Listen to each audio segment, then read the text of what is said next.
Nous sommes Hydronium Group Sarl et nous sommes une structure, un consortium d'experts chimistes, électromécaniciens, ingénieurs civils en mécanique et en électricité.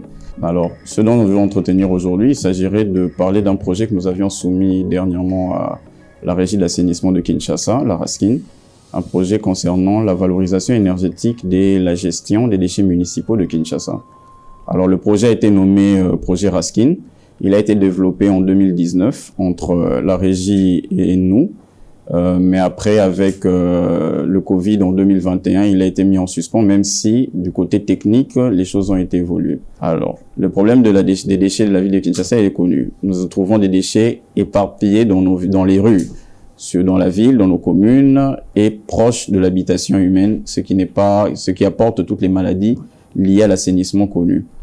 Alors, le projet était divisé en deux parties. Il y avait l'aspect curatif et l'aspect préventif. L'aspect préventif qu'on va développer en premier lieu, c'était à la charge de la régie d'assainissement. Il s'agissait d'organiser un système de tri en amont, de ségrégation des déchets au niveau des ménages, au niveau des entreprises, avant de les emmener dans les centres d'enfouissement technique qui se situent en passant. L'autre aspect que nous étions en train d'étayer, c'était l'aspect curatif, qui consistait à récupérer pratiquement tous les déchets qui se trouvent mélangés actuellement, donc avec difficulté de tri, les récupérer, les convertir en énergie électrique et fournir ce courant électrique là aux usagers, particulièrement de Mpassa, vu que c'est là que il était prévu de situer, d'implanter les installations. L'objectif était réparti en plusieurs volets. D'abord, il était question que la partie étatique puisse mettre en place un système de récupération, un système de poubelles publiques, de récupération de ces poubelles, de les évacuations et de les ramener au niveau du centre technique de Mpassa. D'un point de vue curatif, les techniques qui ont été mises en place sont des techniques que nous avons développées durant nos différentes années de master, thèse, de doctorat, ici et un peu partout ailleurs, et aussi dans quelques recherches postdoctorales qui ont été faites, et des travaux qui ont été donnés au niveau de l'université de Kinshasa en unité pilote, semi-pilote, on va dire. Alors, quelques techniques avaient été retenues. Il y avait la biogazéification, donc on devait produire du biogaz avec les déchets biodégradables qui étaient capables de faire une fermentation méthanique. Il y avait la production des biodiesels à partir de la biomasse lipidique. Il y avait le bioéthanol à partir de la biomasse lignocellulosique et une bio-incinération, on va dire. C'était une unité d'incinération couplée à plusieurs filtres de rétention des effluents toxiques pour pouvoir incinérer, donc récupérer, transformer en énergie les différents déchets qui n'étaient pas possibles d'être triés ou séparés.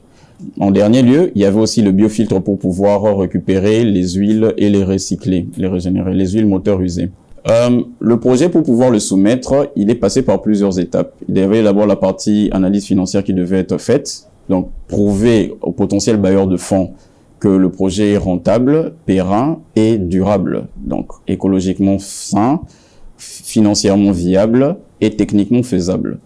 Alors pour ça, après un dimensionnement effectué, il était question de produire une affaire de 2 mégawatts capable de fournir de l'électricité à pratiquement 300 ménages au niveau de Mpassa, selon le dimensionnement et l'étude de préfaisabilité qui a été faite à ce niveau-là. Alors, plusieurs simulations ont été faites sur l'un point de vue viabilité financière du projet. Alors, il a été que certaines conclusions ont été telles que le projet resterait viable, même si la capacité de récupération en termes de recouvrement de factures électriques, paiement des services baissé de 30%, c'est-à-dire le chiffre d'affaires baissé de 30%, le projet serait encore viable financièrement vu que son taux de rentabilité financière interne était fixé limite à 20% et le taux d'intérêt sur les capitaux empruntés restait de 10% malgré la perte en chiffre d'affaires de 30%. L'évaluation environnementale, c'est-à-dire le bilan carbone de tout le projet du début à la fin, de l'amont à l'aval, a été évalué. Et le projet était capable de produire à peu près, de faire une réduction en effet de serre de 296 tonnes de CO2 équivalent chaque année. Un projet qui a été établi pour 10 ans. Donc, chaque année, on devait faire une économie de 296 tonnes de CO2 équivalent.